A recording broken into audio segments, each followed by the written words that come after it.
nós começando mais uma aula de língua portuguesa, o segundo momento da nossa aula.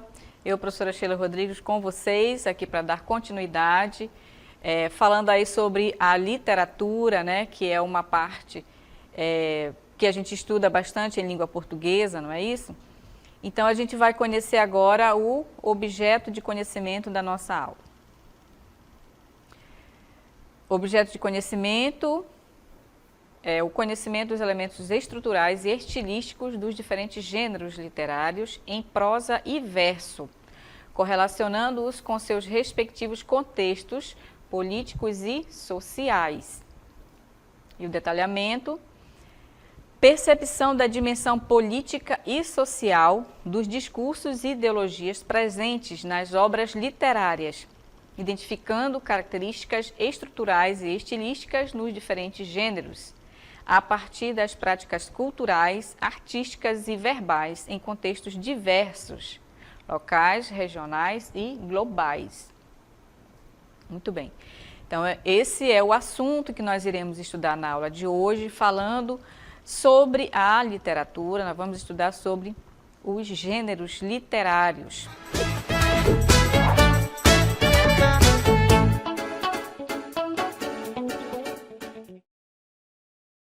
Muito bem, então vocês vão conhecer hoje os gêneros literários, né? Que tem a ver com a construção das formas dos textos, né? Dos textos, como eles são escritos. Então nós temos aí, ó, o gênero lírico, o gênero épico e o gênero dramático. Então, esses são os gêneros literários mais conhecidos, né? Que fazem parte aí da forma como os textos são escritos. Então, o que são os gêneros literários? Os gêneros literários são um conjunto de obras com características que se assemelham em forma e conteúdo. O que vem a ser a forma e conteúdo? A maneira como ele é escrito, a forma como ele é escrito. Esta definição foi feita pelo filósofo grego Aristóteles em sua arte poética, na antiguidade greco-romana, época em que surgiram as primeiras manifestações poéticas da cultura ocidental. Então, o gênero literário é o quê? É uma forma, né, de como o texto literário é escrito. Ele é escrito em forma de poema, ele é forma de um poema narrativo, ele é escrito em forma de uma narrativa apenas, ou ele é escrito em forma de atos, que no caso é do teatro, né? Então, vamos conhecer o que é o gênero lírico. Então, vamos lá. No gênero lírico, o poeta expressa seus sentimentos íntimos através do eu lírico, que é a voz que está no poema, né? A palavra lírica vem do latim e tem o significado de lira, o instrumento mais comum da Grécia Antiga. Então, o que acontece aqui, ó? Na antiguidade, o poema ele era declamado acompanhado de um instrumento musical chamado lírica. E com o passar dos anos, né, esse instrumento ele foi deixado de lado, né? Eles não usavam mais esse instrumento. E aí, o que aconteceu? Essa musicalidade ela ficou apenas nos versos dos poemas, né? No finalzinho de cada verso, você tem lá palavras que são combinadas, em que elas vão formar as rimas, e nessas rimas você vai perceber o quê? Uma musicalidade. Né? Então, por isso chama-se gênero lírico. Tá? E quais são os tipos desse gênero lírico? Nós vamos ter aí, olha, nós vamos ter a poesia, o poema, o soneto, o ode, idílio, elegia, écloga, hino, haikai e acróstico. Então, todas essas formas de poema, eles estão dentro do gênero lírico. Tá? É claro que cada um deles vão ter uma forma de estar escrito, né? Então, por exemplo, o soneto, ele é escrito, composto de duas estrofes com 4 versos, que são os quartetos, e 2 versos com 2 estrofes com tercetos, né? Então, essa é a forma como o soneto é constituído. Agora, é claro que o poema ele vai ter várias outras formas de como ele é estruturado, né? Na questão da estrofe, né? Das rimas. Então, eles vão ter as suas características, né, na sua forma de ser escrito, de ser constituído, tá? E aí a gente faz a pergunta, qual é a diferença entre a poesia e o poema e o soneto? Então, vejam bem, a poesia, ela está em tudo, podemos dizer que ela pode estar em tudo. Em uma paisagem, em uma obra de arte, em artes plásticas, em uma situação cotidiana, em uma fotografia ou mesmo em um poema. Por isso a poesia ela não é exclusivamente da literatura, e sim de todas essas outras formas de arte. Por quê? Porque a poesia é a manifestação estética da beleza, né? Da beleza como esse poema foi escrito.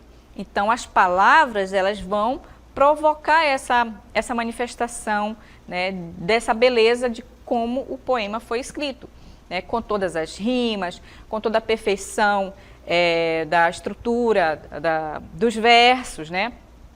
Então todas essas combinações elas vão provocar no leitor, né, no momento da declamação, como vocês viram, como a professora Dinanci declamou o poema de Camões e de outros poetas.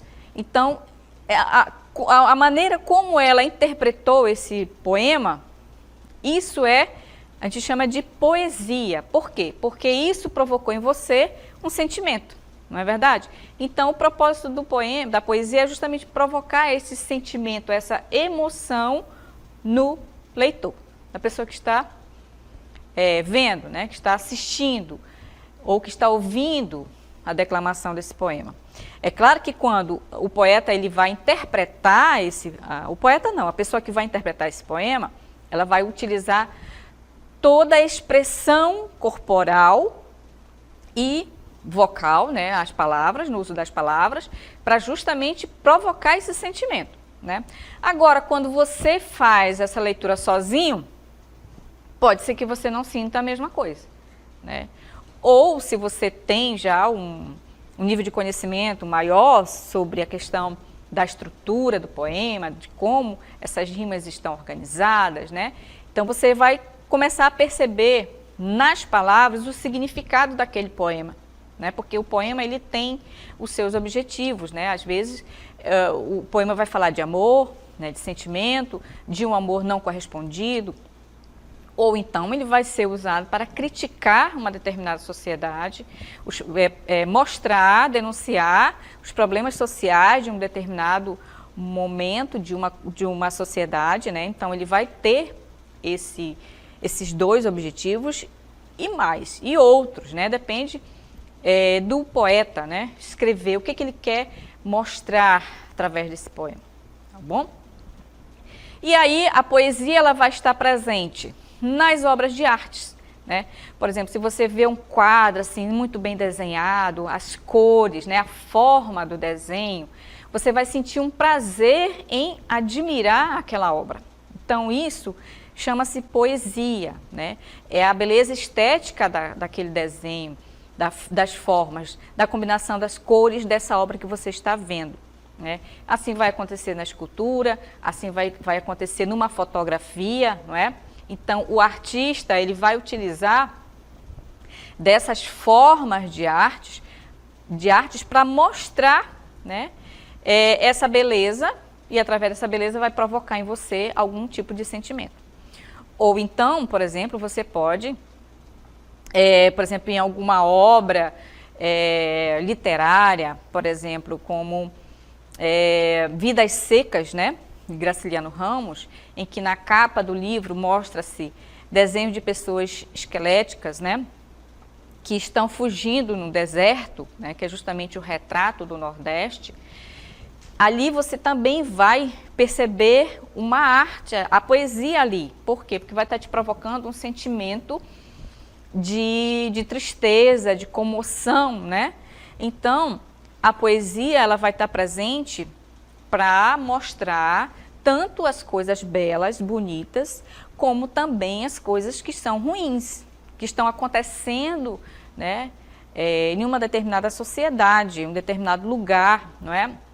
Então ele vai expressar esse sentimento, bom ou ruim, depende, né, do que o poeta, o escritor quer mostrar com esse tipo de arte.